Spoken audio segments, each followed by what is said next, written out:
Mula ulo, mukhang talampakan. Este, hanggang talampakan. Tara na at makipag-ututang dila kay Laika Barista!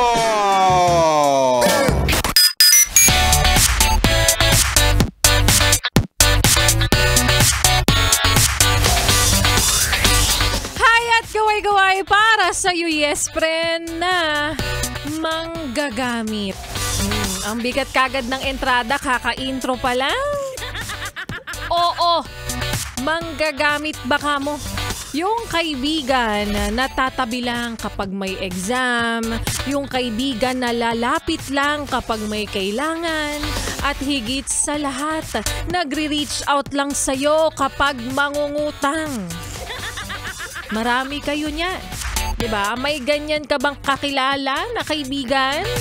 Sure ka ba na gusto mo pa siyang kaibiganin? O sa mas pinasosyal na term, user-friendly. Nako, alam mo, yes, pero alisin na natin yung ugali natin na ganyan. Yung mabait lang tayo sa isang tao dahil may nakukuha ka, dahil alam mo may pakinabang ka sa kanya, di ba?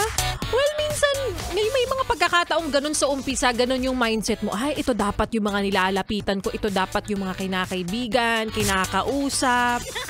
No, na minsan kasi may mga pagkakataon na nalaman mong tong taong to may resort pala sa Batangas. May-ari pala ng malaking planta sa Valenzuela. O kaya may rest house pala sa Baguio. 'Di ba? Kakaibiganin mo talaga hanggang eventually pure na yung intentions mo sa kanya. Kasi nga, ay, pwede naman pala, same wavelength naman pala kayo. Pero kung sakaling may kaibigan kang matalino, mabait, hindi kuripot, at higit sa lahat ay may resort, ay jackpot ka dyan. Kaya sinasabi ko sa'yo, please, choose to stay. Ituloy ang pagkakaibigan. Maayong hapon sa mga maot at gwapa na yes friend natin. Kasama nyo na nga kapiling ka, chismisan ka, kwentuhan at kaotutang dila rin. Ngayon pong araw ng Thursday, DJ Laika Barista na ang iyong napapakinggan. 3 p.m. to 6 p.m. dito pa rin sa iyong solid na paboritong kabanding ang 101.1 Yes FM. O alam ko, isa ka dun sa mga nag-aabang at hinihintay na baka naman ako na ang susunod na manalo ng tumataginting na 500 pesos para po sa amin. Pera, pera! Pera, pera lang yan! Pera, pera! Pera, pera lang yan! Sa simpleng paraan, yes friend, makukuha mo yan, makakamit mo yan. Makakatanggap ka ng 500. Ang kailangan mo lang gawin ay makinig sa programa ng mga DJs ng 101.1 Yes FM. Simula po yan umaga hanggang gabi. At i-congratulate muna natin yung mga nanalo kahapon ng mga yes friend natin ng tig 500 pesos para dun sa mga nagtataka. Baka mamaya hindi yan totoo kahapon, June 25, nanalo sa programa ni Rico Pañero si Julie Ann Soriaso at sa programa naman ni Maria Morena si Desiree Navarro. Congratulations sa mga yes friend natin na nagdahilan na naman na hindi nakapasok ngayon. Pero ang totoo, ginamit lang yung perang napanalunan para ipang-date na naman. Para sa iyo, yes friend, na hindi pa rin nananalo hanggang sa mga pagkakataong ito, huwag kang mag-alala, darating ang araw, ang pagkakataon ng panahon na ikaw naman na mabibiyayaan ng tumataginting na 500 pesos para po sa amin. Pera, pera! Pera, pera lang yan! Pera, pera! Pera, pera lang yan! At kapalit,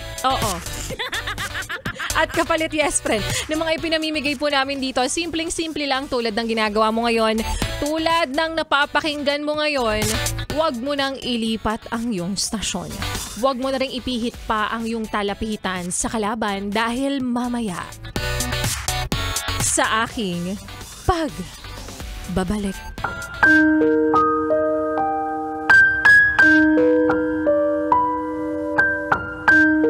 Ikaw ba ay yung tipo ng tao na ang gusto ay sobra ang pagmamahal na ipinaparamdam sa'yo? O ikaw, yung tipo ng tao na sapat na sa'yo ang pagiging sakto? At yan nga, yes, pre, ng kwento na ating mapapakinggan mamaya sa aking pagbabalik para po sa ating Laika Barista Moments. Kaya naman, yes, friend, ituloy pa natin ang pakikinig mo sa mga tugtugi na para sa'yo. Nasabik ng makita siyang muli dahil kakaiba ang dala ng lason mong halik. Kaya naman, here's Lason Mong Halik by Katrina Velarde. Dito pa rin sa iyong paboritong solid na kabanding, ang 101.1 Yes FM Solid.